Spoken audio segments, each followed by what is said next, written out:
Hello, in today's video I'll show you how to use the rice cooker mode on a Thermomix TM7. To do it, go to the mode selection button and then select rice cooker.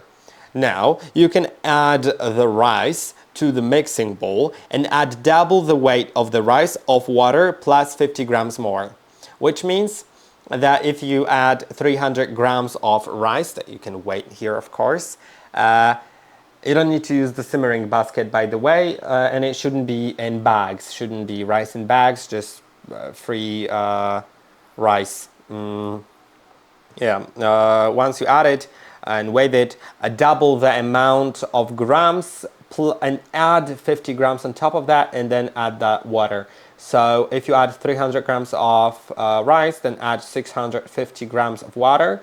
Remember not to exceed 2.2 liter maximum content of the mixing bowl, which is marked by the maximum level inside of the bowl.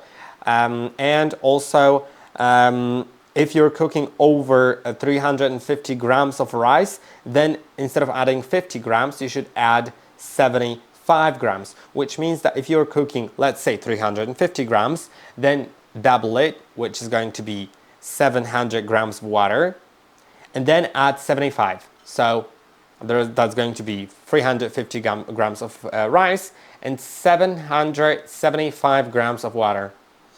Then add salt and 1 teaspoon of oil, and you can begin by clicking on start. I hope that this video was helpful. Don't forget to like and subscribe, and I'll see you in the next one.